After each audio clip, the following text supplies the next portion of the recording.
It's like, pull the lever. That's a heck of a way to start the show. Was that like a Young Frankenstein quote or something? That was from Igor, the cartoon one. Oh, okay. I like that. It was done by Mel Brooks as well. So I see. Fun.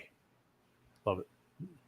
Welcome to episode 170 of This Week at Gear Report on the 13th of July, 2023. 170 episodes. I know. That is quite a few. And yet again, I forgot to go log into Stream Elements and set it up so it would tell us anything other than the name of the show, because that would require too much effort, apparently, on my part. I'm still shaken by what happened right before we went live. It was a mess. Oh my goodness. We had a disaster in the studio, but we've mostly recovered. I'm shaken, but we've recovered.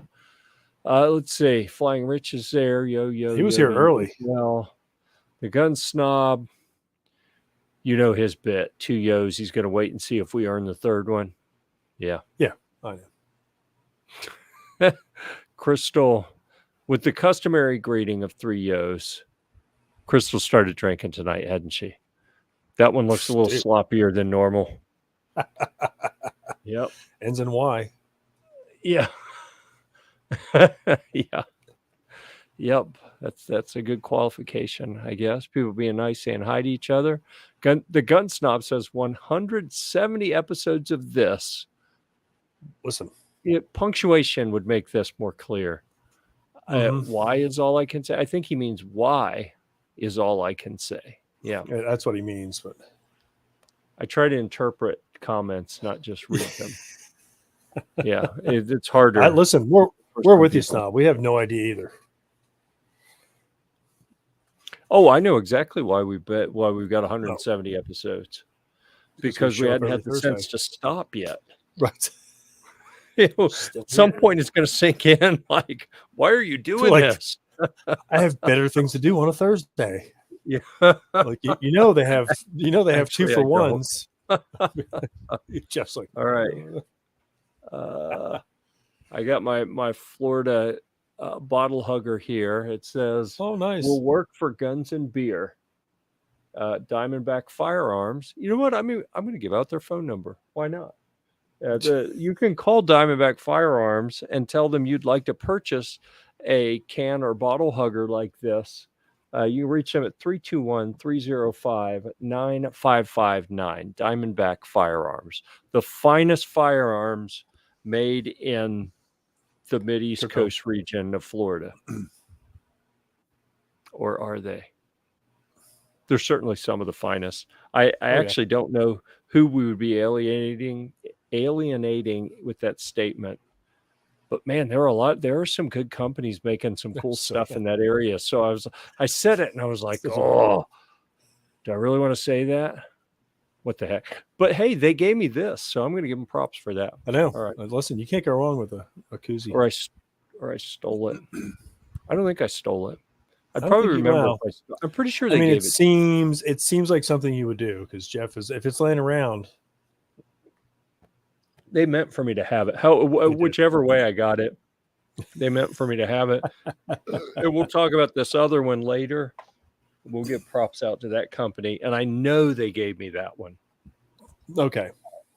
Because I remember it was both of them. I was going to say, but seriously? What the hell are you talking about, Crystal?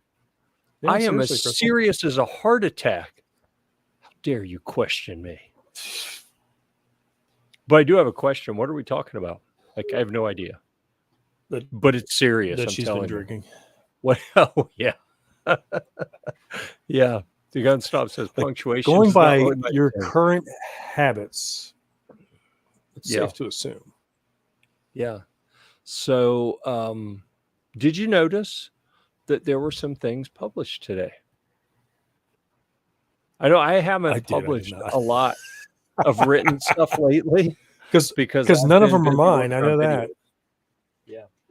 Yeah, I've been so busy working on videos that I hadn't published much written, but there's actually some written stuff published today. So, and if anyone came here expecting to see Dustin Sanchez, the competitive shooter extraordinaire, Dustin who was Sanchez. recently brought on to Team Remington, one of the big companies, just pulled him onto their shooting team. Yeah, he may be here. He may not. Actually, we're expecting him. I sent him a note yesterday to be sure.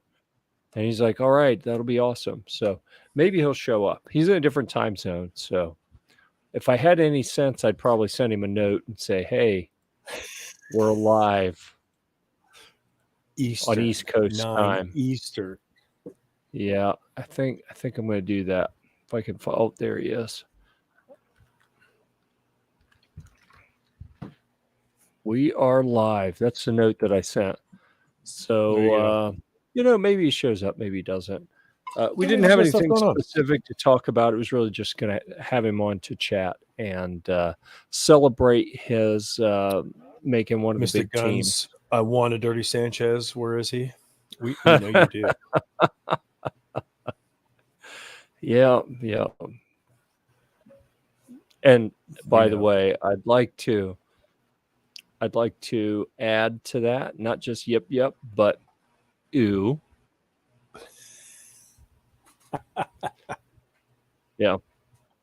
We'll just leave it at that. Okay, so we have.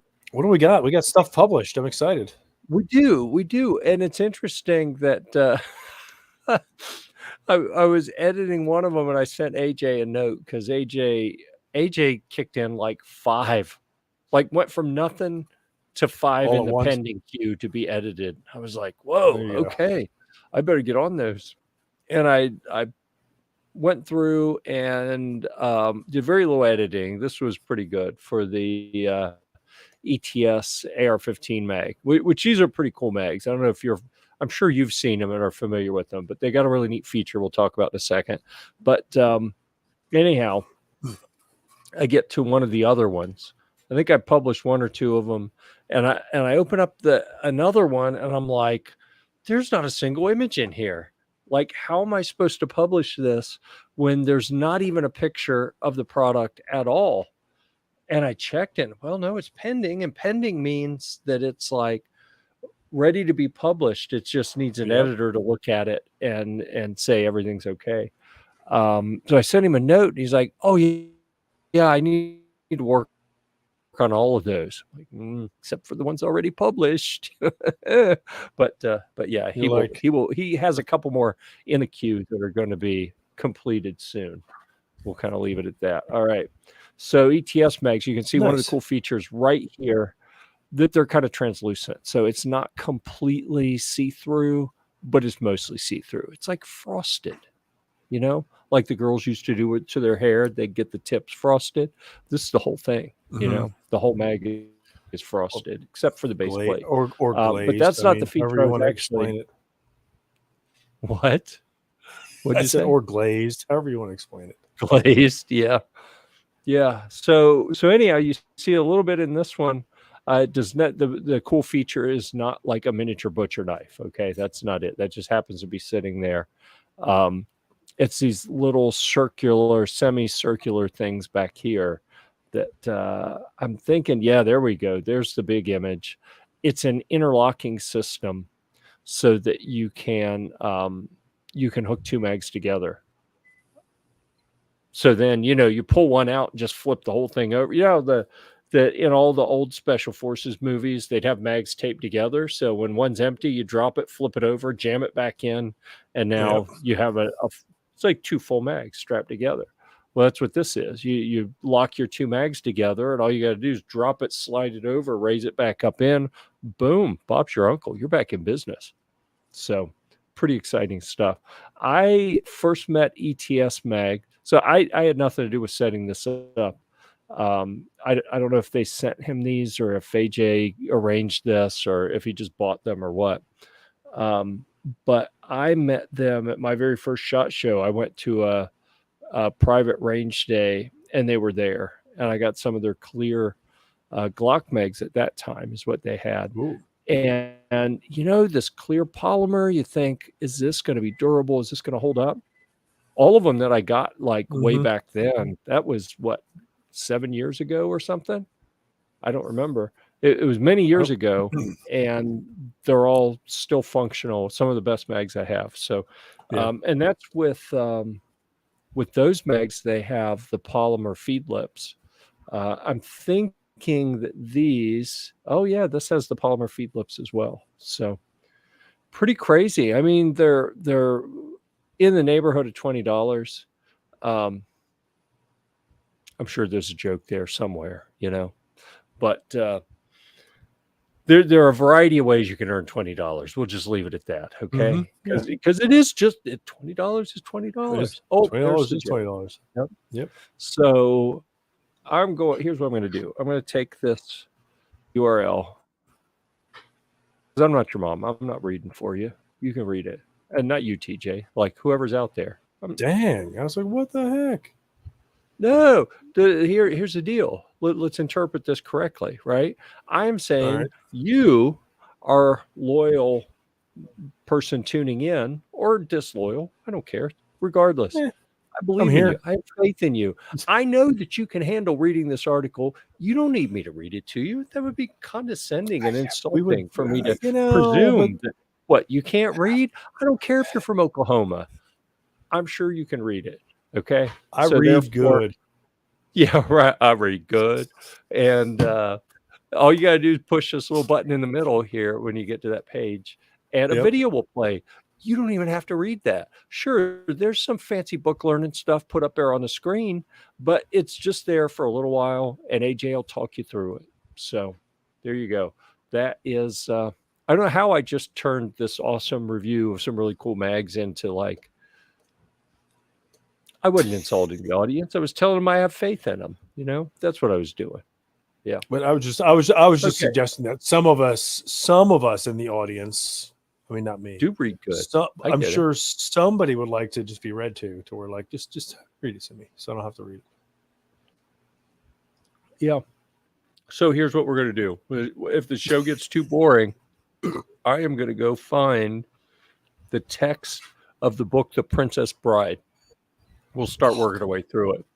All right. But I hope the show doesn't get that boring because I really think I just overcommitted myself. Like I said as soon as it came out of my mouth. It's like, it's pretty boring right about now, Jeff. You better get the book out. Yeah. I really don't want to do that. So we're just going to have to keep the show moving. So with we that, don't want you to do it. What else we got? Yeah, please go check out the ETS mags because they're really good. We like them. Whoa. Crystal. Harsh words from Crystal. Shots fired. Crystal says it's already boring. See, I was about to say something rude and I didn't. We could block her if we wanted. No, I don't want to do that. Because then you'd have to deal with it. It's not. No. I think that'd be I have too a mute much. and I right, can go off camera. It'll get taken care of. As usual, we're not going to replay last week's show here. I would like to point out that it is available for your enjoyment. You can go watch it. It's interesting. Or listen to it. It's only 37 minutes and 52 seconds. I felt like it was a longer show than that. Was it? It was a short one, and then it gets truncated. I run two things on the audio. Listen, I know a lot of people who do webcast, and then they rip the audio and push it up as a podcast. All right. I do that too. Right. But for your listening pleasure, I normalize the volume. That means we take all the parts where we get a little too happy and say something too loud. It brings it down so it doesn't blow your speakers or hurt your ears or something, right? Because I care about you. I'm referring to the listener, right? Anyone who's listening in audio podcast form, if you're watching it back on YouTube or one or the other, you're on Rumble, wherever it is you're watching it, that doesn't get normalized. Sorry. But for the podcast listeners, we do normalize that audio. And then the other huge, massive service that we do is we truncate silence. So if it's more than a half a second of silence, it gets clipped out. On a typical hour and 15-minute program, that becomes a 1 hour program because apparently Dang. we get a lot of dead air during this show. So there we go. I try not to have it. But you go set up on your favorite platform, except for Stitcher. Didn't Stitcher just like go under or something? I think they did. I think that they. Oh, well, no, we still got episodes up there. So I guess you can still watch it on Stitcher or listen to it on Stitcher.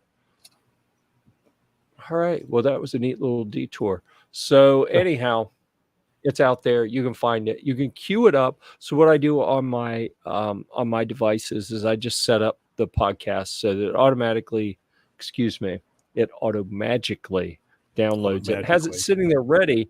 And once it's downloaded and ready, I get a little notification that says, "Hello, sir. Your podcast is ready." Or something like that. I don't know. I don't read it. It just pops up and says something about the podcast. So then I know it's available and I can listen to it and see how spicy the show got or something like that. Okay. Another one that's up here. This is another one in podcast form. And that's weird that it doesn't show the thumbnail. I was actually really happy about the thumbnail. Oh, it's tiny. Dang it. Because it looks so awesome. I really wanted to show that bigger. I wonder if we go look at what's that? I said, does it? Oh, I thought looks awesome, huh? Else. No. All right. Because you put it on the computer and it's so tiny I can't see it.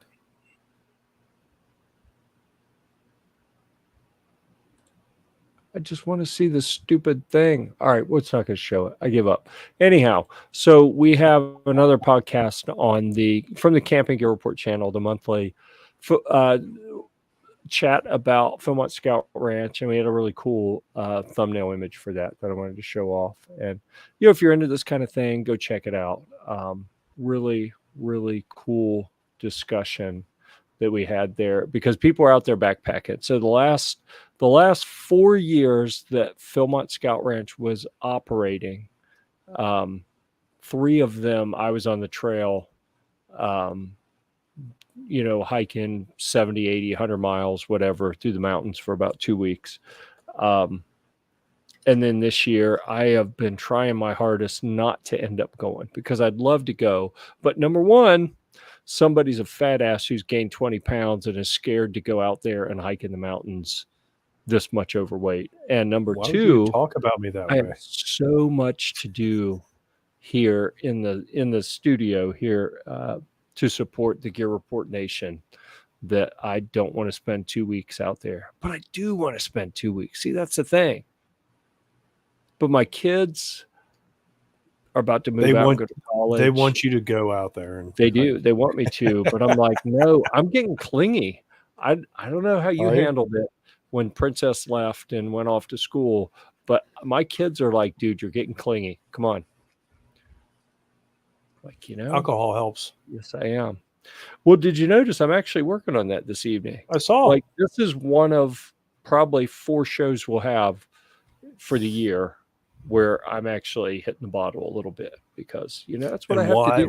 What is the only reason you have that now? Have what? Where's your water?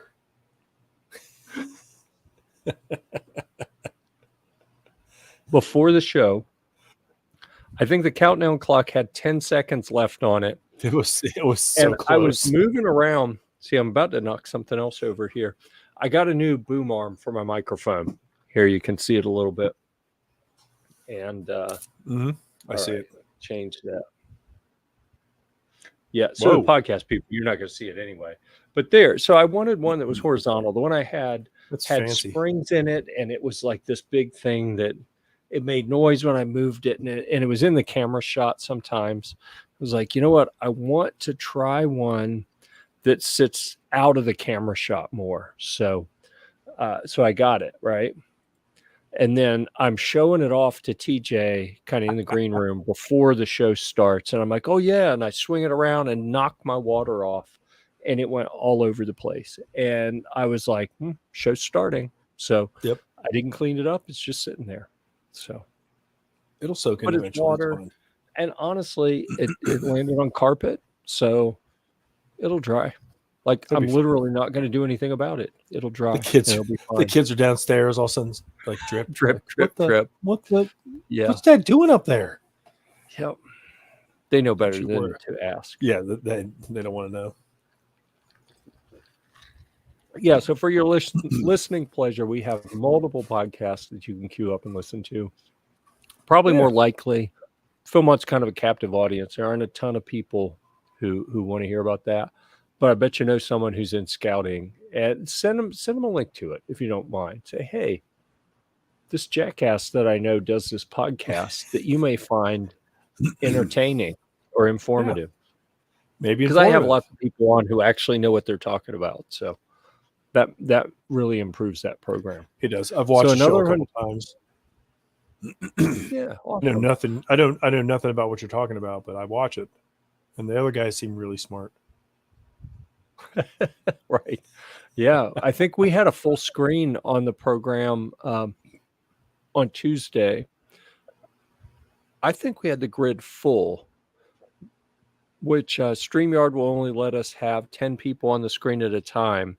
And that would be a full grid plus one at the bottom. I'm pretty sure we had it full, at least for a little while, and that would have been 9 people on the program.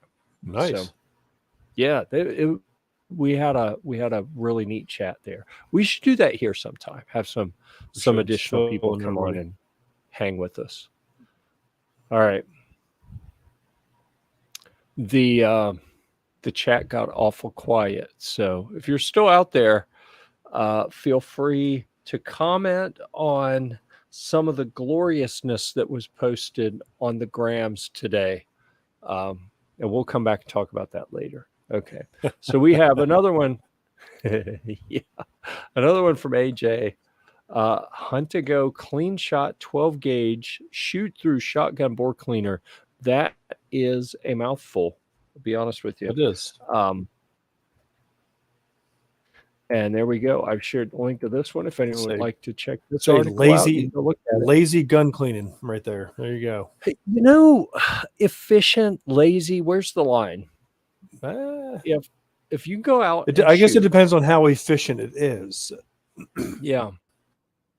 So my understanding is you go out and you shoot your shotgun. You do whatever it is you want to do, and then before you put it away, you put one of these in and shoot it. And in the actual shell is just a little bit of powder at the bottom, enough to push like a saturated cleaning patch, and then a couple dry patches, some scrubby patches, that kind of thing. Just push it all the way through. So, and I'm like, that is freaking brilliant. So I've not tried it. So yeah, I mean, this is funny that one of the I'll give you a quote from the article. I'm not going to read the whole thing to you. AJ says, "I really don't shoot my shotguns enough to justify cleaning them." Well, he says often, but and that's how I feel about all my guns. Is like, I really clean them. I just don't clean them. No, I just don't clean them. I'll just shoot the gunk out of them. Yeah.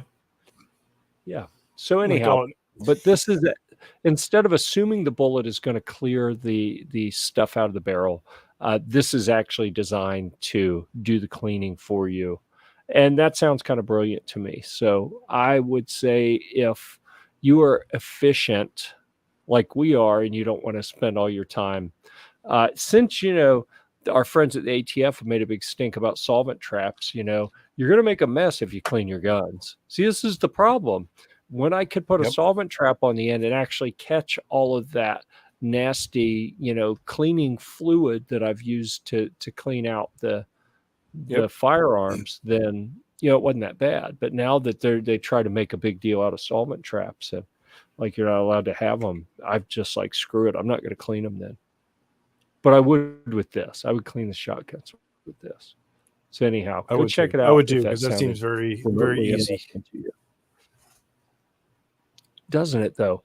So from Caleb, we're changing gears. This is no longer AJ. This is our hunting editor, Caleb, And you can see it's even got a deer on the box, right? So he does more with primary arms than the rest of us do, I think. Which we should do more with them. They're a good company. They make good stuff. But the SLX 3-9x40 scope, this is like their hunting scope, the Hunter they call it. And you can see he gave it 4 out of 5 gears, which is pretty darn good. And with that, I'm going to copy the link and paste it in the comments, and you can go read it, because I am committed to respecting everyone out there's ability to read. And I don't want to be condescending and talk down to people and act like, well, you can't read it, I'm going to read it for you. No, you can read it. I know you can. I got confidence in you. Most of our listeners, yeah. Well, yeah. Most. That's fair. And you can read about the 300 hammer as well, because HAM apostrophe R, the 300 hammer, the pig hunting round that Caleb likes to go out and shoot with. Yeah. So he's got all the details in here. And this is actually brand new, and it's something that I've seen some chatter out on the interwebs, people asking about the Primary Arms SLX scopes.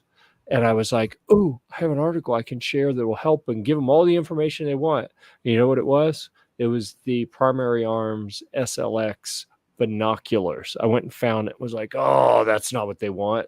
They want one tube with glass, not two tubes of glass. Yeah. But now we have it. So when I see someone else commenting, hey, tell me about this Primary Arms SLX, I can copy that URL, share it with them. Yep. Done. Yep. All right. That concludes recent reviews. Boom. Get that out of here. Yep. Just to be clear, boo ATF. Boo. And you know what?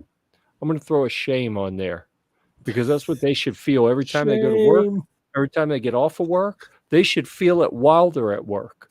They should wake up in a cold sweat in the middle of the night, hearing from Game of Thrones, the woman that, what was she, a nun or something? And she followed the queen around and went, shame. I don't watch Game of Thrones, so sorry. It was good. You should watch it. I have too much GearReport stuff to do. I don't have free time. No, you're right. Don't watch it. So anyhow, that is that's my wish for ATF agents, is that they wake up in cold sweats in the middle of the night, hearing what's her name, Hannah Waddington or something is the actress, hearing her saying shame, shame. That and I don't want them to hear her saying any of the fun stuff she said, because she was on Ted Lasso, right? And she was hilarious on Ted Lasso. None of that. I don't want them hearing any of that. Just the shame part. That's what they deserve. And some dogs barking. Okay. I was like, man, that crosses the line, but does it? What crosses the line? Shooting people's dogs, or people mentioning that they shoot people's dogs? Mm-hmm. Hey, speaking of BS crap that our government does to stick it to people, I know that Matt Hoover can't hear us right now because he's in prison for some absolute bullshit stuff. Yeah.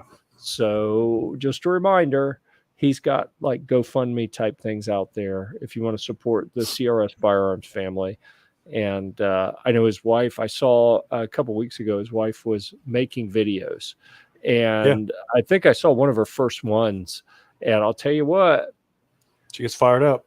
If you think he's fun to watch, you got to go check out Mike's wife, because she's a trip to watch. So go watch them, support them. Because I said Mike, it's Matt Hoover. Matt's wife is a trip. But anyhow, he is being absolutely done wrong by our government. So it's I don't even know what to say about it beyond that. So we need to throw support his direction. I like it. Okay.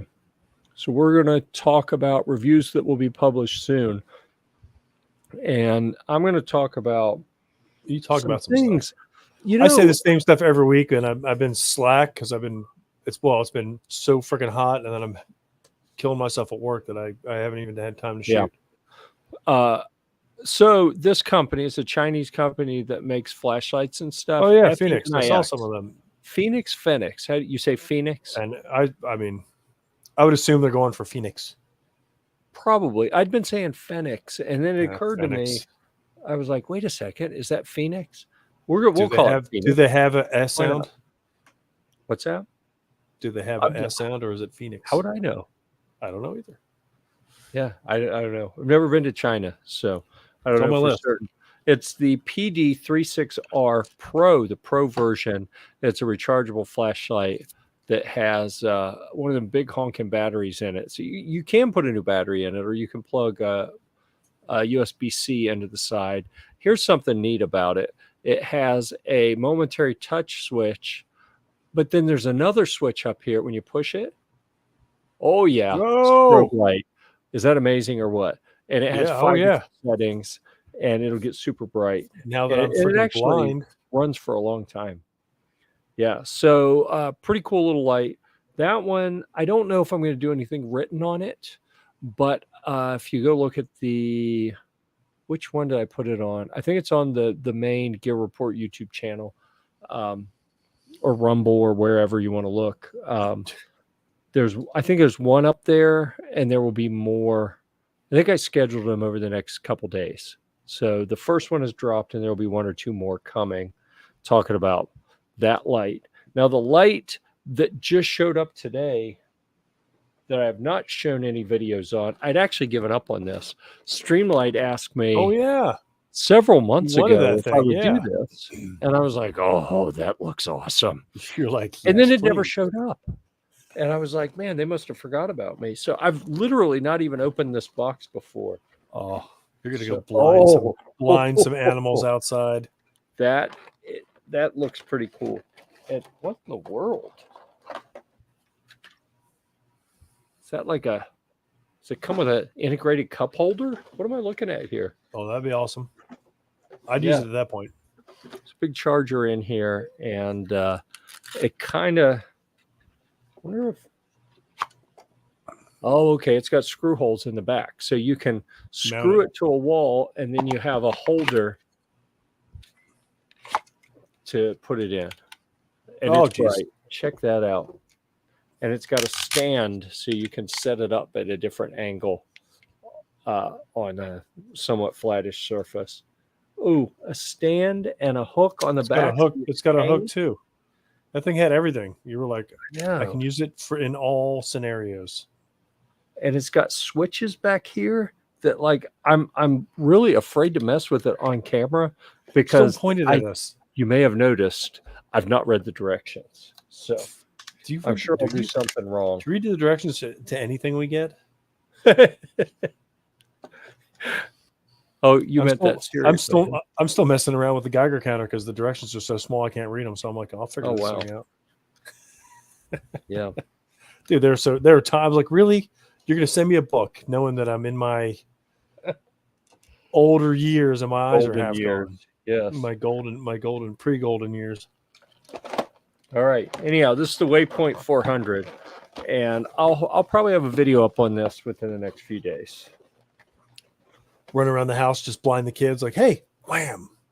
Oh yeah, I may tonight take both of these out and shoot some how bright is it videos. Which neighbor don't you like? Because that's the one I would shoot the house with. That's a good point. Just hit the windows, like, boom. What are you doing? Testing flashlight. Sorry, it's for your safety.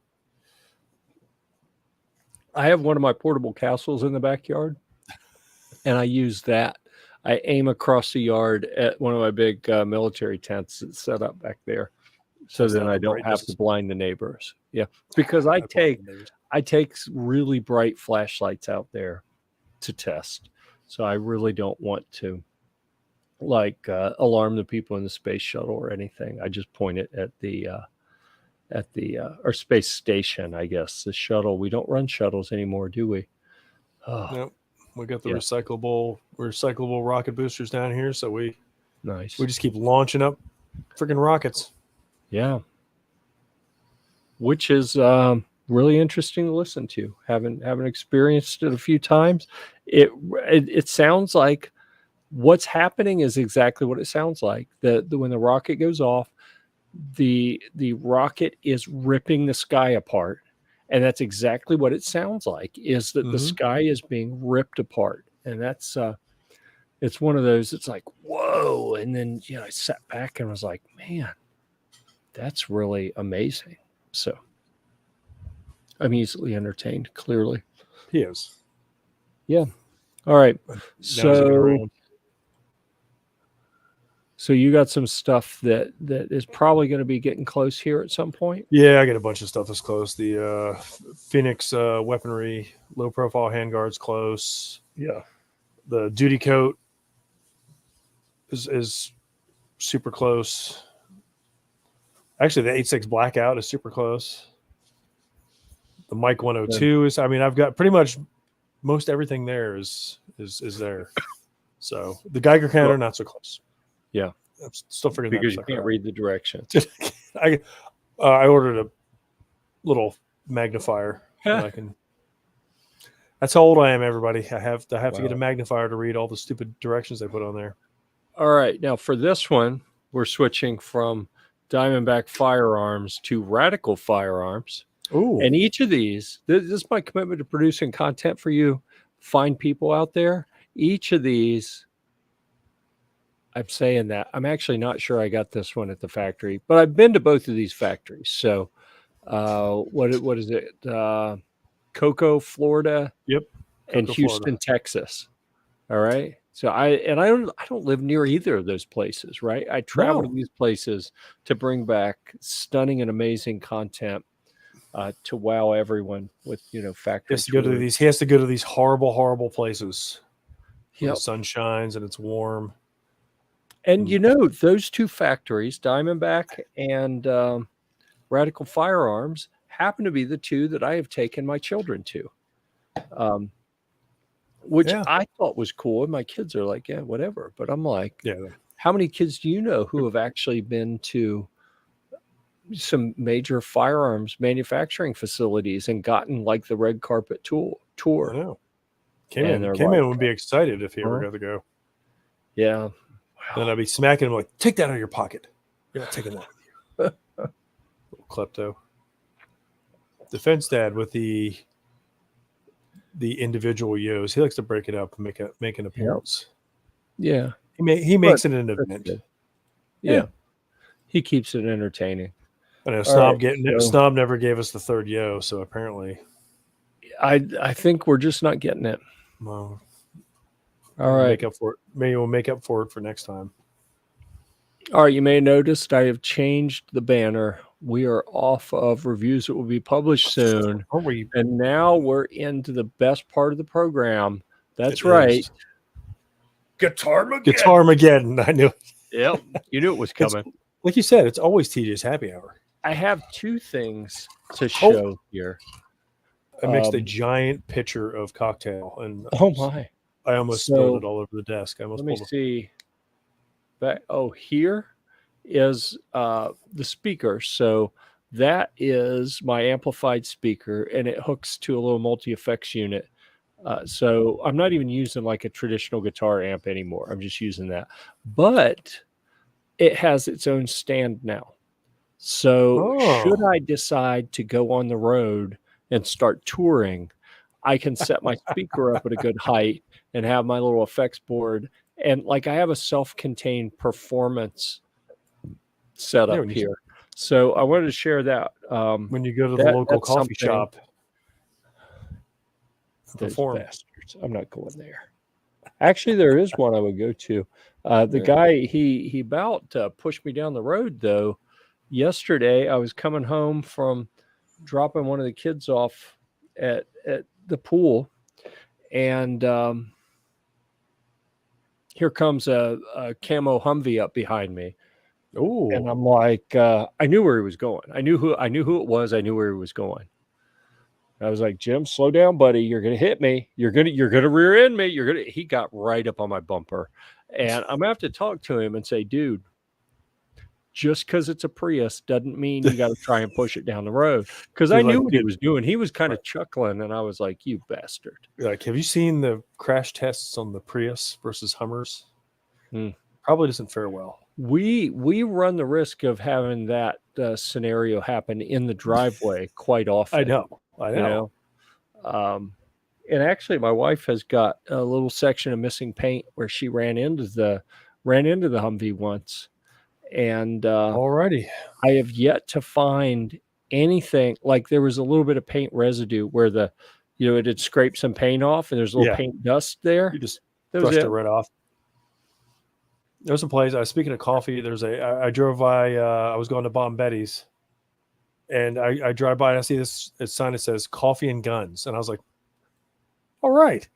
Yeah. Called him up. I was like, "Are you guys like actually open?" He goes, "Yeah, we're open." So I'm gonna stop by there next week and see what he's got. Make a celebrity appearance there. Yeah, I was like, "Dude, that's awesome. Coffee and Guns." I was like, "Huh." Jeff will definitely be going by. Yeah. Whenever he's down here. Sounds good. So I got a question since I noticed Ghost is here. I was thinking about Ghost today, and I watched a mini series or series. I don't know, a 1-season series. You had me at mini. Yeah. And it was called Generation Kill, and it was about recon Marines going into like up towards Baghdad during the very initial push of I guess it was Operation Freedom. The Operation, what did they call that one? It was OEF later. It was Operation Enduring Freedom. The first one, I can't remember what it was called. But I was curious, like, how close Generation Kill is to what actually happened out there. Rudy was in that. Okay, there was someone named Rudy in it. Should we know who that is? I feel like we should know who that was. Like, there was a guy named Rudy in it that was real buff, and they referred to him as the gay guy, and he was always like ambiguous, like, is he just super nice and helpful? Or is he... yeah, I don't know. Ghost, oh, he says stand by. Stand by. He might be popping in here in a second. It could be. Yeah. See, that's something we try to do on this program, is toss enough links out there that if people find something interesting, they can actually show up and contribute to the conversation. So anyhow, let's assume maybe he's coming. We're going to go to Guitarmageddon before he gets here. And I got to show you something. All right. A little bit out I of see shiny. Okay. It is sparkles. The whole thing is sparkles. And the pick guard here is clear acrylic, so you can see all the sparkles. And basically, this is like guitar. An up and coming. The brand has had a pretty good reputation for a while. And this is a new model that they came out with that I was like, I'm hearing really good things about it. I need to get one and get a review up so I can help drive some sales on Amazon and make some money off of that. So anyhow, it is from Leo James is the company. It's the Resonance X Pro, and it happens to be the silver sparkle model, which I don't know. I could have picked something else, but this is the one that was on sale. And you know me, I'm going to get it, shoot some review videos. And it was posted the day it got here, like for sale. So as soon as it sells, I can buy something else. So I'm just keeping the churn going. But it's a hell of a guitar, and I'm actually debating this red one back here is similar. It's a Telecaster. I kind of like this one better, but I like the way that one looks better. So who knows? But anyhow, there it is. I've got videos up on Amazon and on the Guitar Gear Report channel if you would like to learn more about the Leo James Resonance X Pro. That's 2 pros. The flashlight was a pro as well. It's because All you right. are a professional. They wouldn't dare send you the standard version.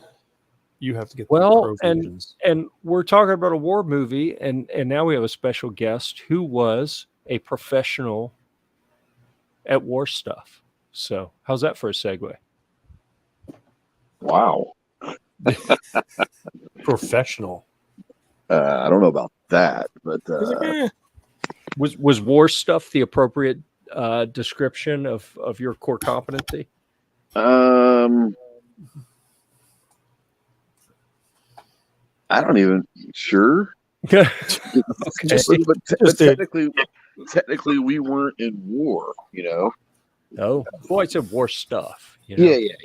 Like the skills and duties and correct, and cool toys and everything that one might associate. That is correct. Yes, I got to play some cool toys. Yes.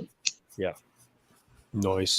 Military toys, not other kind of toys. Okay, listen. There's no covering it up. We all know. Well, okay, the cat's out of the bag. All right. The loofahs on the antenna. The loofahs and the gnomes were abundant. We were rolling down Mose. Never mind. I was gonna say we were rolling in the Humvees with loofahs on the antenna, but that probably wouldn't go down good. Well, Marine Corps is part of the Navy. This is true. Yes. No, what I was saying is Rudy. So Rudy Reyes, and Rudy was an actual recon guy. Okay, he's the one he's currently engaged to Jade. Oh, okay. Okay, so Rudy was an actual recon guy, and when he got out, he's done a lot of acting and stuff. He's been in some movies. He's had his own TV show. I watched it. It just ended up probably a few months ago. Actually, he and some SEALs and some British SAS guys got together and did a reality show. They got like 10 celebrities and put them through selection kind of stuff, and see who could make it and all of that. It was pretty cool. I think it's called the selection or something like that. I guess I'll preview for that. Yeah, but Rudy was actually a recon guy, and he was in that movie, and he had a lot to do with what was in that Generation Kill because he was there. But yes, that's a lot of what it's like. So did you watch all of it? I did. Okay, so you remember there was a scene where they were getting ready to go and they were trying to get batteries for their NVGs. Do you remember that scene? Mm-hmm. That's legit. Like it was, it was crap like that. Like we had all the cool stuff, but like doesn't necessarily mean we had batteries for them or something. It was something. It was always stupid stuff like that. Oh yeah, you got to go to supply and get that, or you got to, oh, you should have requested those a week ago. We didn't know we were leaving until 30 minutes ago. How could we, request them a week ago? It was always something like that. That sounds so like the description here. I'm looking at the cast list for Generation Kill. Yeah, and in VO3 it says Sergeant Rodolfo Fruity Rudy Reyes. Fruity Rudy, yeah, and please call him Fruity Rudy when you see him next. If you, I tell you what you need to do is you need to come to the Marine party next year with me because he's always there. Yeah. So he and Jade showed up last year. We hung out at the bar for a little while and had a couple of drinks, and it's kind of weird. Like he's a celebrity. He's like a legit celebrity, right? Right. Yeah. But it's like it's Rudy, right? But it's weird, It's weird. But yeah, no, Rudy's a really good guy. But yeah, he's kind of doing acting stuff now, and all that stuff. So. He's an actor, and she had a Call of Duty character after her, so I guess they're kind of a celebrity couple. Wow. Yep. But no, he's a good guy. But yeah, no, a lot of it. I mean, it's pretty good. I'd tell you another movie, if you kind of want to see how it really is like, is called Jarhead. I know it's a Marine movie, but the depiction of how stuff really is very similar. It's a lot of hurry up and wait. You're doing a lot of training and you're just waiting, And then when something happens, it's like, okay, we got to change it now. It's like, okay, well, it's just, yeah, it's frustrating. But yeah, Generation Kill was very, very, very good. You remember I think it was, I want to say, I can't remember, was it a sergeant major maybe, who was so worried about shaving all the time. Do you remember that? Yeah. Yeah. I always talk about the grooming standards. So technically that's true. The Marine Corps keeps their grooming standards when you're in the field.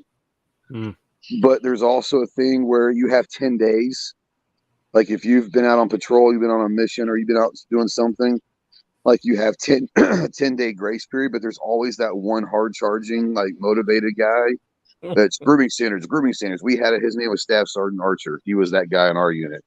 And he was all about, matter of fact, when I got out, like they give everybody a plaque or like an oar or something. They give you something when you get out, and they put something on there, like, a funny quote or whatever. And mine was, I did get a haircut, Staff Sergeant. Because like I pushed my hair to the boundaries, like a 1 1/4 inches or whatever, what you're allowed to have on top. And he would literally measure my hair every Monday for inspection. He's like, "Did you get a haircut, Miller?"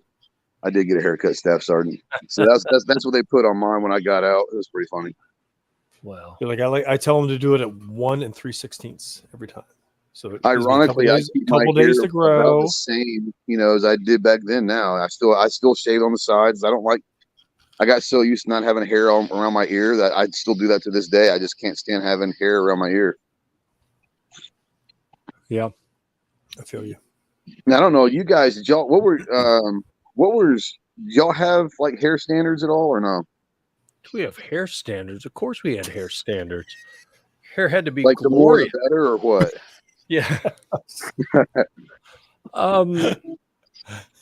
Did you have to have it shaved on the sides, or could you have sideburns, or what? Because at Navy you can have sideburns. I keep my hair way shorter. Like once I got out, I kept my hair way shorter than when I was in. Right. And I think it was just because I'm like rebellious. One of my kids was saying, they're like, "Yeah, we don't understand how you did so well in the military when you're like the one person that I know." I think my son was telling me this. He said, you were the person least likely to follow directions. Oh, and that's me. That's definitely not going to follow orders. And I don't understand how you even made it in the Air Force, let alone had some success and got medals and stuff. And right. I'm not going to lie that when I got out, like I grew my hair out and bleached it blonde.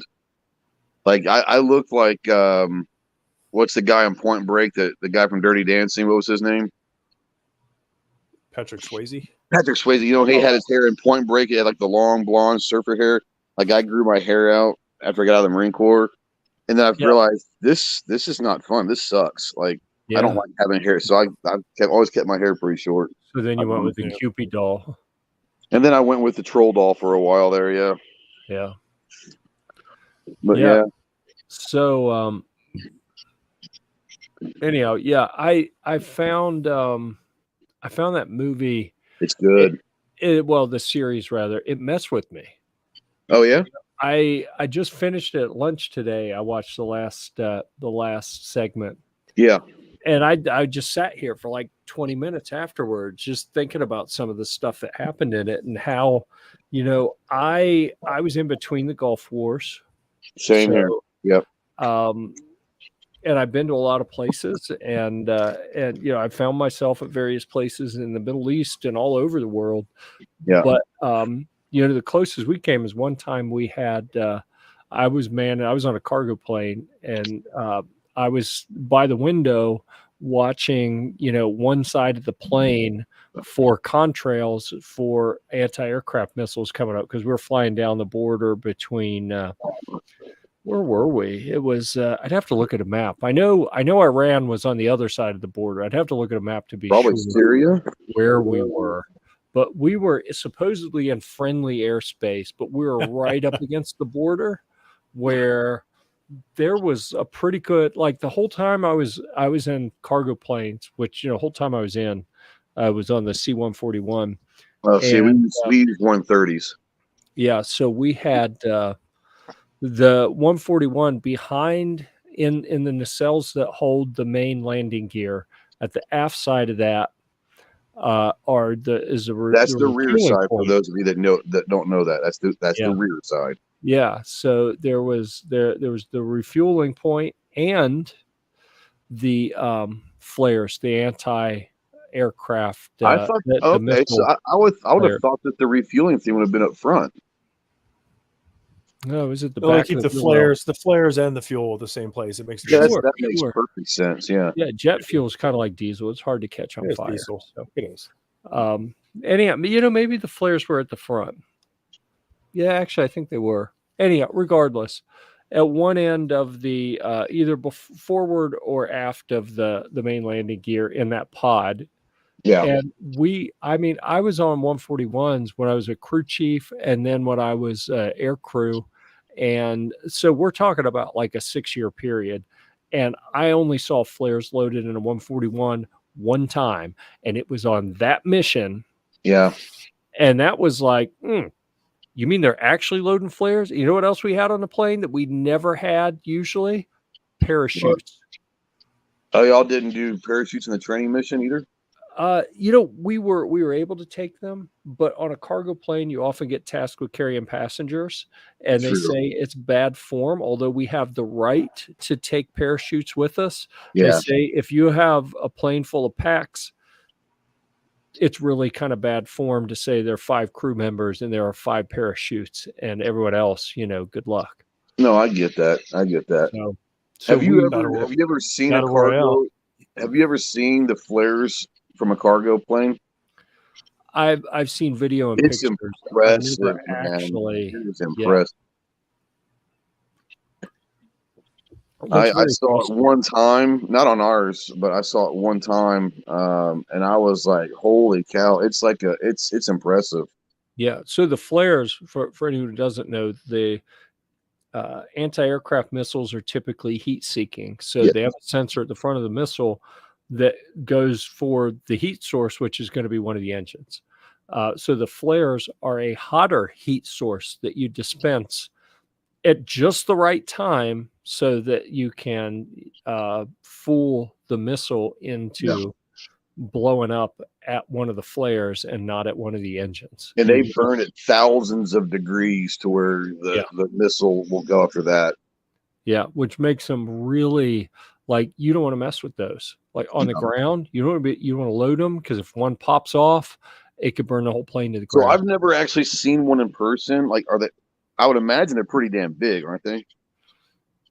Well, they're in tubes that are loaded in, and it's been so long since I've seen one. But they're, as I remember, they're good sized. Yeah, they would have to be. Yeah. My favorite story was I was 19, and we were flying to Africa, and like we went the reins. Huh? You were going to bless the reins. Go ahead. Yes, we were. Yes, we were. No. It's a great Toto reference there, by the way. But we were heading to Africa, and I'm 19 years old. This is my first mission. So as you can imagine, there's quite a bit of hazing going on with the newbies and all that. It's part of the life. It is what it is. So if you've ever been in a 130, or I can't speak for 141s, but you've been inside or seen a 130, right, Jeff? Yeah. Okay, so like the senior enlisted guys and the officers, they got basically ponchos, and so there's the static rope line where you hook up if you're going to shoot, and also like all the vehicles and all that are hooked up to this thick wire that goes down the length of the bay. They would hook up their ponchos, and they got to sleep in ponchos. Us peons got to sleep in the red cargo chairs, the red cargo net chairs, which are really fun, by the way. Really, really good time. But anyway, so we're going through the briefing and all that, and our captain's giving us the briefing of what's going to happen when we land. The cool thing about what we did is when we were there, we were only there for maybe 10 days to 2 to 3 weeks max. We got in, did our thing, and got out, right? And so we're going through, and he's going through the briefing. And I remember I'm 19. I'm still freaking out. I'm scared shitless. I mean, let's be honest. Anyone that says they're not scared, they're lying. Yep. And I'm scared. I'm trying to figure out, you're trying to act all tough, Marine, and all that. And you've got a lot of people that were in the first Gulf War with me, so they've been there, done that. They know what's going on. So you could lean on that a little bit. You trust your training. But, so he's going through talking about this, and he's like, the difference with this is we're going to be fighting people that this is not an army. This is, basically a tribe, and they don't wear uniforms. And everyone walks around with AKs over there. So it's very difficult to find out, are they friendly, are they foes, and all that. And he says, just remember, these people use women and children as shields. And if you see a 12-year-old with an AK, you have to assume until proven otherwise that they're an enemy. So our morals tell us you never want to shoot a child, right? And he was like, yep. But if you don't, you're going to die, and maybe 4 people behind you are going to die. So that's just the mindset we had to go into that situation. And it was like, that was very surreal to think about. Like, I come from suburbia Dallas, and next thing I know, I'm getting ready to go into this place where human life doesn't matter to some people at all, like zero. It's about survival, and we don't understand that mentality over here. We think we would know what we do to survive, but these people live that every day. And that was a very surreal thought process. But I just remember he's like, look, that'll always stick in my mind. He's like, if a 12-year-old raises his rifle, you have to engage. Yep. And you're just like, wow, that's a different thought process to think about, Yeah. So did you find that I think maybe the biggest recurring theme of that show of a Generation Kill was the incompetence of I don't want to say incompetence, the disconnect between the orders given by the senior leadership. Correct. Between them and then the people who are actually out executing the orders. Yeah, I think, and I think you would agree with this too, that we make fun of them. We call them the brass, but in private we call them the cake eaters or whatever. Talking about the officers, especially the colonels, the stars that are making the actual decisions to go or not go. Right? They are so far disconnected from the line that they're thinking chess and they're thinking, strategies, but they're not thinking execution. Like, and especially in that moment, they were the first. This was the first mobilization in Iraq. So, they don't know how it's going to be. In the perfect world, they can make all these strategic plans, and if we do this, we can do that, and then we move to this, and then we move to this, and all of that. But they don't realize that the guys that are actually doing the raids are so far disconnected from those people. And what sounds good on paper doesn't work in reality. And you know this as well as I do. You have to be able to adapt like that. You have to be able, and that's the great thing about having, we talk about, at least in the Marine Corps, the NCOs, they run the Marine Corps. They are the E5s, the corporals, the sergeants of the Marine Corps. They run the Marine Corps. They're the ones that are right there, and they make those decisions. And you have to have good leadership, because you have to be able to take the orders and adapt them to successful missions. It's all about mission success. And sometimes you have to go against an order, or maybe not go against it, but deviate from an order to accomplish that mission. Order. You have to modify that order to complete that mission, and then have the balls to stand up to the brass later in your briefing and tell them why. You remember that thing this is where how I interpreted it. There was a scene in there. I don't remember which episode it was, but they were getting radio calls about, don't do what, go this way, don't go that way. And they basically had to act like they didn't hear, like the radio was messed up. Yep. You remember that scene? That happens. That has to happen. It sounds bad, but that happens all the time. it's a way to cover your ass. But like, we're here, like you're 50 miles away in the HQ tent, and we're here.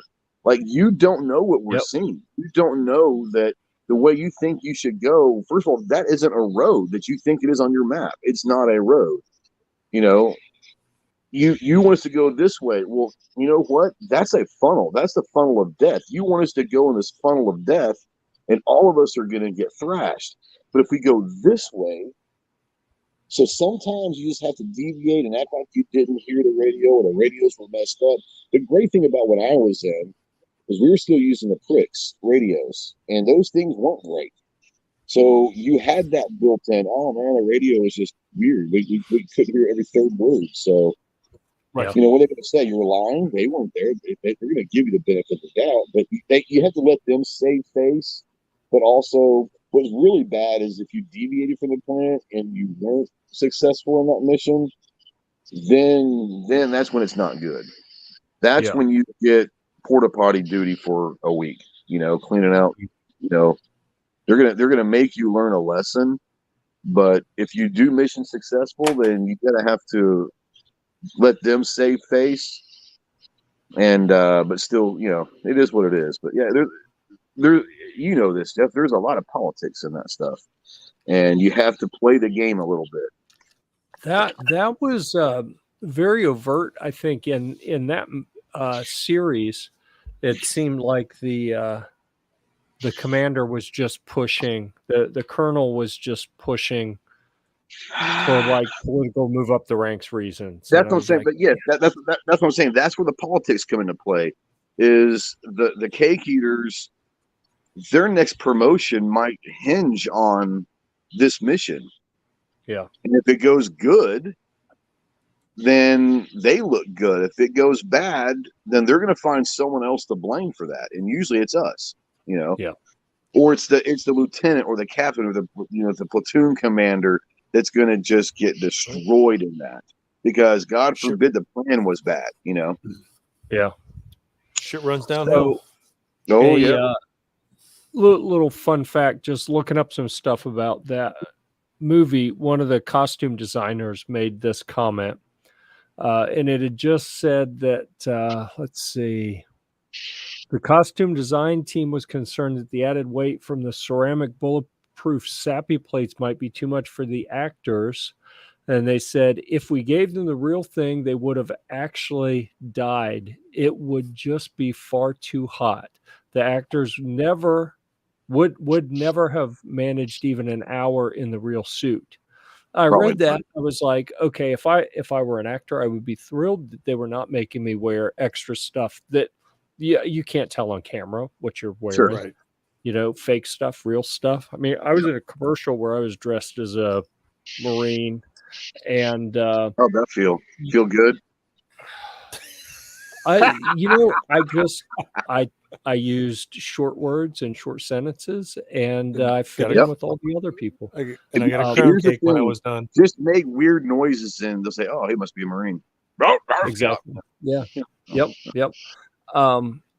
But like the M4 I was carrying was like molded plastic. It had no moving parts, you know. Okay. But you can't tell. Like, I've watched a commercial, and there's a point where I sweep across camera, and you get very good detail on the firearm, and you can't tell it's fake. So that's pretty good. So I mean, I get it as someone who has been in the situation of, you know, it doesn't matter if you have it or not, so why wear it? I get it, but I thought the comment of, well, they would actually died in an hour if they were wearing it. Like, yeah, what about the people who actually wore it for months at a time, you know? Yeah. So you want a little secret? I'm not good with secrets. I'll tell everyone. Very, very few times we ever wear that. Yeah. Now, we had flak jackets. You remember the old flak jackets? Yeah. So we didn't have plate carriers when I was in. We had flak jackets. There were about 20-pound flak jackets. When we went somewhere, we didn't take them. Now, that might have been stupid, but understand also, like, so maybe we were a little bit different because if we got into a firefight, someone had gone terribly wrong. Mm. We were going to be somewhere for 10 to 14 days. And if they knew we were there, then we hadn't done our jobs. We were supposed to be in and out without anyone knowing we were there. We were literally doing deep reconnaissance and surveillance, bringing back that information so that some of the teams or whatever, SEAL guys or Rangers, whoever is going to be executing that mission, would have the intel. So like we were sleeping in trees, you would be wherever. But if we got into a firefight, someone was wrong. So we didn't take that stuff because that just drug us down. Mm-hmm. Now, it was also 128 degrees in the shade, so that also had Yeah. something to do with it Yeah. as well. Now, I Wow. do know a bunch of guys that were over in Fallujah in Afghanistan, and they probably had them in their Humvees, but when they went actually out on foot patrol, very seldomly did they wear their kits. Yeah. Might have been stupid, but that's just the way it was. I mean, it is. You don't think about 5 to 7 pound ceramic plates, but that's 10 to 14 pounds if you go front and back. Probably Yep. about 20 pounds if you count the side plates. And you're walking sometimes maybe 40, 50 miles a day with your pack on, your ruck on as well. So that anytime they could shed 20 pounds, they're going to shed 20 pounds. Yeah. Yeah. It was more important to have 5 canteens on you than a kid on. It's game time decisions. That's You got to do what you got to do. Now, Yep. I don't think anyone will ever say that at the time. They'll say it afterwards because that was absolutely not the right thing to do. Like you were supposed to, SOP says you have to carry XYZ at all times, but we carried H harnesses, if you will, little chest rigs to make sure we had enough magazines and stuff. Our battle belts, we had to make sure we had magazines and all that. But if we didn't have to wear the flak jacket or a kit or whatever, we didn't. I don't know. I don't know. That was just something that, and I didn't have the decision. That was passed down from our sergeants. Hey, take off your shit. Let's go. Like, roger that. Yeah. At least you could sit on them in the vehicles, I guess. Yeah, So I mean, if they you were ran over great. something, They were maybe. great for sitting in the back of a Humvee. Yeah. especially you short guys. Hey, Like, anything I do to make myself see out the taller window. down is great. He's like, oh, I can see. I really Well, couldn't because the Humvees, Jeff. I mean, you can't see crap out of the back of a Humvee. Can't see much out of the front of one either. This is Yeah, true it's- too. That's Especially the when you're my guys that size. when I was I looking to see over the dash. yeah, when I take the when I go down with the Rangers and help them with their stuff, Yeah.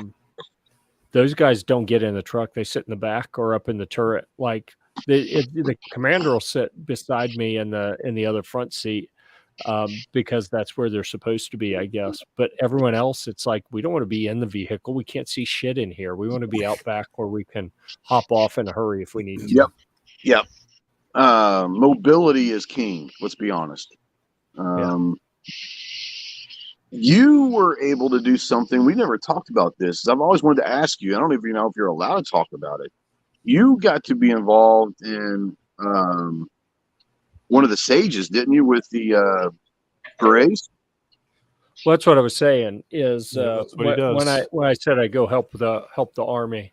The So Robin are you allowed Sage to talk event about is- that? What's that like? I bet you that would be amazing to do. I think. So, and it's something I haven't done yet. I've got the contact information to go be like up for, or something, because Now, would you play a they- part like an actor? Like you play a part in that role? what I've done so far is I've just been a driver. Like they really wanted my Humvee, and I drove It's the transporter. That's Just the taller. rule. So they'd take a squad and split it between 2 Humvees. I think it was a squad. I don't know. Yeah. And then we're just like following orders. I'm just driving the truck. Like they're not asking me questions. They're Are they not talking much? Are they talking about that stuff? Because that's fascinating. Robin said that's fascinating to me. That's something that the Braves do that differentiate them from everyone else in the world, literally. typically the they're making all the decisions. They're evaluating the information. They're collecting their information. They're doing their radio calls. They are developing a plan. They're issuing, the orders for what they're going to do. Talking about the plan, and I'm there listening to all of it. Like, I see how everything unfolds, and it's hilarious because I've been through it a couple times, so I know what's coming. And it's different every time, but the main theme of Robin Sage is the same. And that theme is something that I know what's coming and they don't know what's coming. So they, we head out thinking this is going to happen. And I'm like, yeah, okay. I hear you give me these explicit directions for where to go here. And then when we're done there, we're going to go here. And then we're going to go here. And I'm like, yep. We're not even going to make it to step 1 in that plan, but you go ahead and brief me on anything you want, or maybe we make it to step 1. We're not going to make it to step 2, whatever. The cool thing about Robin Sage is that's one of the critical things that you must pass to even being considered to selection for Army Special Forces or the Green Berets, whatever you want to call them. Like, that is because what people don't realize with the Berets is they're not necessarily a fighting force. Like, they can fight with the best of them, but at that point they get to be berets. They go into somewhere and they literally from scratch will develop a local militia and develop them into war fighters from being civilians of locals. And that's it's a really cool thing. But like, I've always, like, they say that's one of the hardest things to pass in that program, because like, you're graded on every little thing and you must pass that to even be considered to selection, which I think is pretty amazing, because they say it was one of the last things to do. Maybe, I'm not sure if it's one of the last or the last, but it's one of the last things you do before they figure out if you're going to make it or not. But I would love to be part of that. That'd be amazing to work with those guys. Those guys are literally the tip of the spear guys, Yeah. The part that I do with them is their last day. Oh, so wow. It's cool. their final exam. So they bring me in partially because I don't know what the hell's going on. Yeah. And so the idea, kind of big picture, the idea is that they are, that they have a local guerrilla force that they train up to go against their opposing force. Correct. And ostensibly, like, my kids make fun of me. They're like, "Oh, you're going to go LARP with the Army again." I'm like, "Well, yeah, that is kind of what I'm doing. Is live action role playing." Yeah. But I'm in. I'd do it in a heartbeat. It's really, really neat. And actually, I need to send a text to the guy in charge of the cadre I've been working with, because they did helicopter assaults only. I did one late last year. And then they said the next one was going to be all helicopter assaults. They didn't need wheeled vehicles.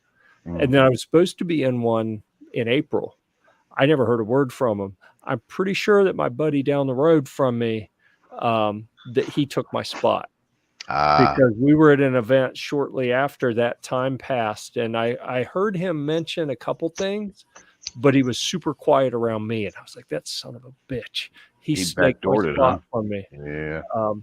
His truck's amazing, though. He has like an Israeli outfitted Humvee, which means basically a roll cage with a turret in the top. So it's like light, fast, wide open. I've got walls and doors and shit that, makes it harder to get in and out. He is configured for that kind of stuff. But they actually like that my vehicle's non-standard. Like, I don't have all the right machine gun mounts. So like, yeah, fuck it. They'll figure it out. And well, that's part of it. Is like, I'm just like some guy who has a truck that they're using. Yeah. So it's not configured the way they expect it to be, or they're used to. And I have things that are different, and they have to figure out how to make it work. So that's like part of the role that I'm supposed to play. Because I've said before, tell me what kind of machine gun mounts you need, and I'll bring them.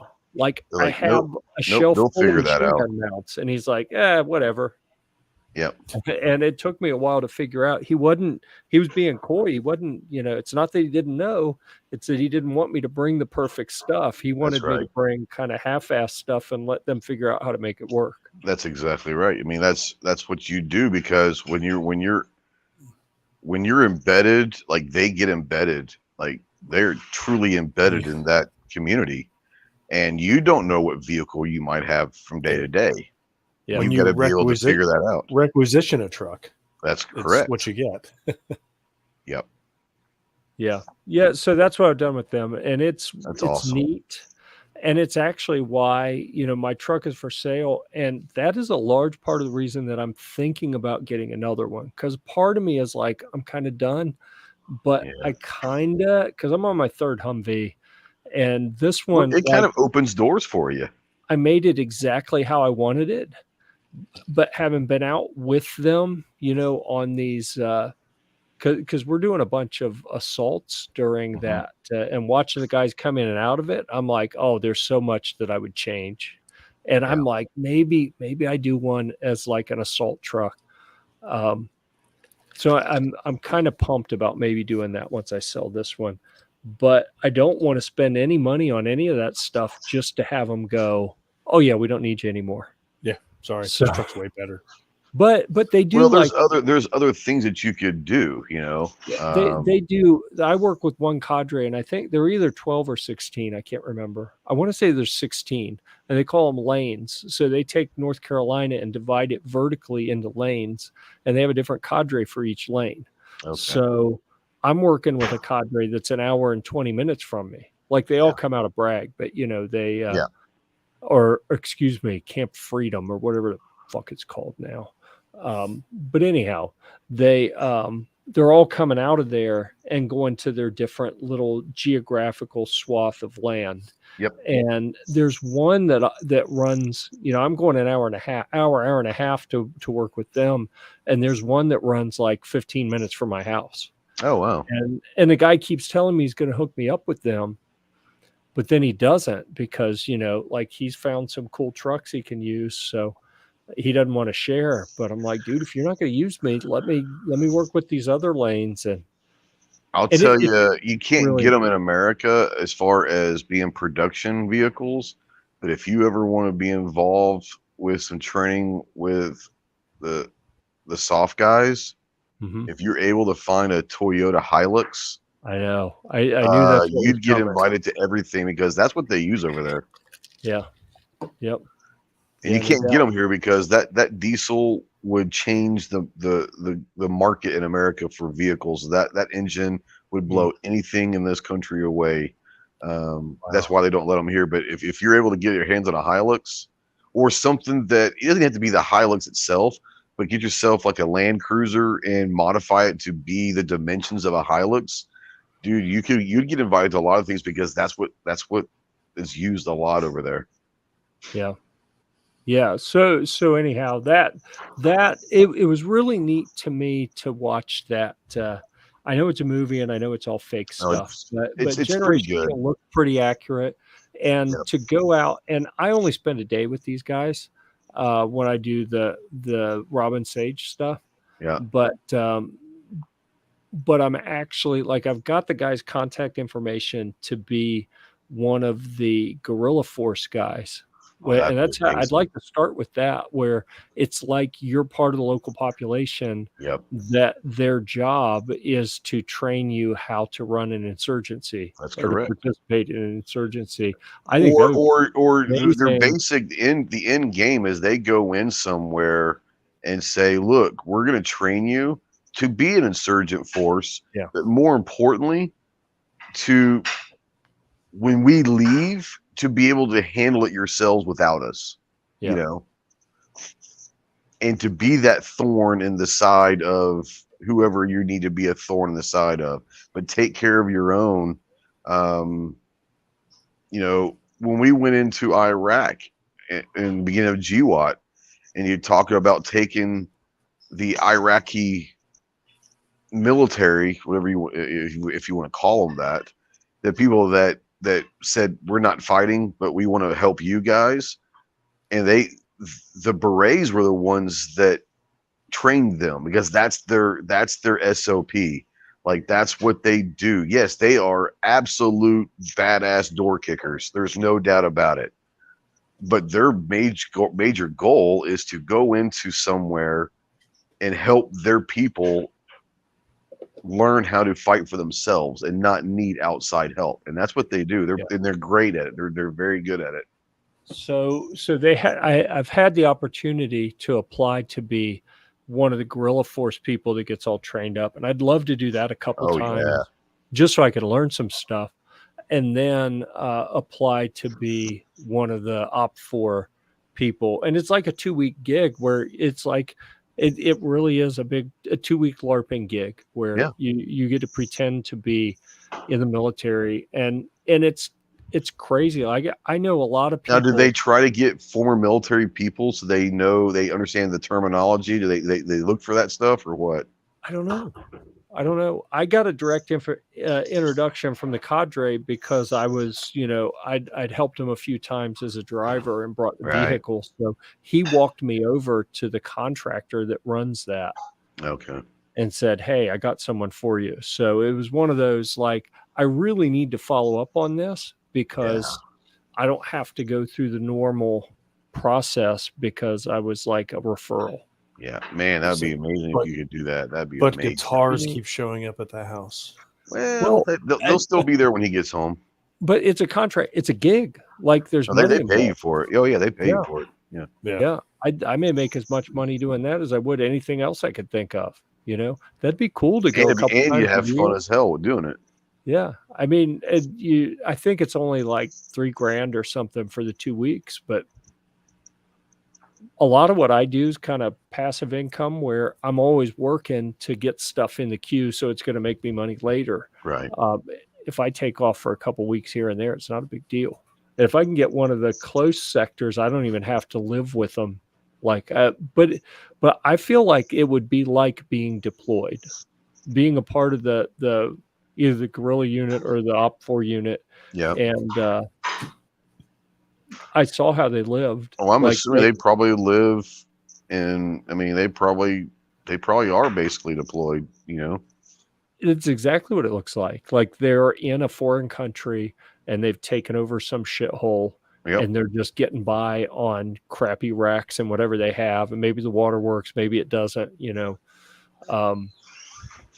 I took some video of the place where the opposing force was living. And it was like straight out of a movie. Like you go look at what the guerrilla force would be. This was the Op4 guys, but it looked like a guerrilla camp. Yeah. The way it was set up and everything. I mean, it's really realistic. We'll put it that way. I'll tell you, there was one of the places that we went. We obviously had a makeshift base that we were there, but when we left the wire, we were going to be gone for 13 days outside the wire. So we had to figure out, we have multiple squads. So it's not like we were working 24/7. We were on shifts. So when you weren't working, you had to go place. You didn't go back to the camp. So you had to, so we basically took over. I would call it like an apartment building, if you will. It's like a 4-story apartment building, but we were able to set up on top of the roof. We had our Overwatch. We had everything there. We set up comms and all that stuff. But we found that I didn't find it, but I mean, someone before we got there had found this building that was basically an apartment building. So each little team had their own quote unquote apartment. And I would call it apartment, but a room, right? But when we went in, we had to take over that building. And the interesting thing is, what people don't realize is there were people still living in that building. Not a lot. Yeah. But that's why that building was targeted. It wasn't that many people. But for the 13 days we were there, guess what? Those people didn't leave. Whether they wanted to or not, we couldn't allow them to leave. Right. Because we couldn't afford them to go telling someone, hey, man, these Americans in our building took over. They might not have meant harm. They might have been on our side. And they were on our side. Like they were there to help us. And they were able to find out information for us through their contacts. They have cell phones too, but they were able to find out contacts from people in the outside, but we basically told them, you're not allowed to leave for the next 2 weeks. Most of them didn't care. We paid them. So it's not like they were losing. Actually, they probably made more money staying there with us than going to their crappy job, making $20 a day, We'll stay here all month if you want. Mm-hmm. But yeah, that's part of it. Like people don't, that's a side that people don't think of. When you take over something, the locals that live in that building, you can't allow them to leave. And if they try, well, you know what happens. But I mean, you can't afford them to leave because they say one thing to one person, and everything that we were there to do is gone. Now it's over. We just, you know what? RTB, let's go. You know. Yeah. All right. Well, that was interesting. Didn't know the show was going to go that direction. But Yeah, that was weird. You, I heard Generation Kill and my ears popped up. So I was like, oh, that's a great one. What? Yeah, it messed with me though, because it's a very heavy topic. So it is heavy. Yeah, lots of cool things, but pretty heavy stuff too. Yeah, it is. All that stuff is, man. That's people think it's a video game. It's not, man. Yeah, it's not. Yep. Cool. All right, so where does that put us on the show? TJ's Happy Hour took a different turn this week. Yeah, it turned. We did Guitar-mageddon, so we're out of that. Yeah, we can go back to that if you want. No, we saw sparkles. That was enough. Yeah. Air Supply. Just saying. SHOT Show 2024. That's the guitar right there. Main stage. Full sparkly. I mean, you got to go big.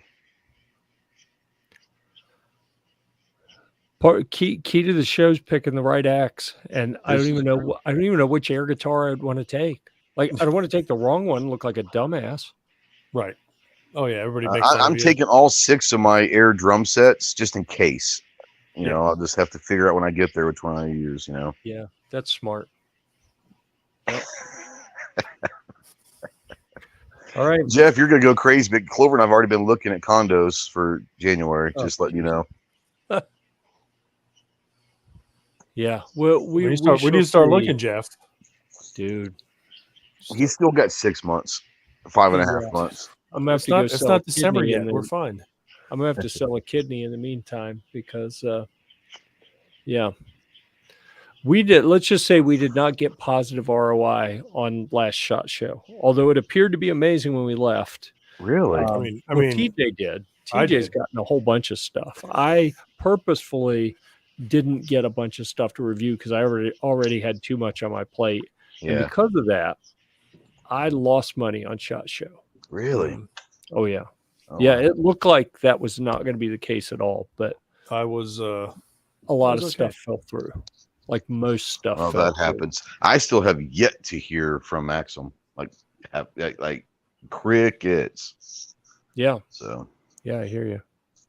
No, they're fighting the good fight right now. So no, they are, and like I said, and this is it's been a tough year for everyone, especially if you were involved heavily with the pistol braces. With the pistol braces. Yeah, pistol braces thing screwed a lot of companies this year. And that's why the stuff we had worked out with Maxim didn't happen. Yeah. And I still have their logo up here on the screen. So we're still saying that they're our sponsor, even though the financial side of that they haven't been able to live up to yet. They'll make it right. I have a feeling they'll make it right. I think they will. They're good people. They make good stuff. And we're going to work with them. I need to see if I can't get someone there to commit to a little bit better communication, but aside from that, I mean, I know they have bigger things on their mind right now, so they're still good people. We're going to still keep promoting them. Absolutely. All right, with that, I think I am going to hit the end broadcast button. So thanks everyone for being here. Trey, thanks for popping in. TJ, thanks for keeping it spicy. Thanks to all the people out there in the comments for participating, and until next time, we'll see you at the range.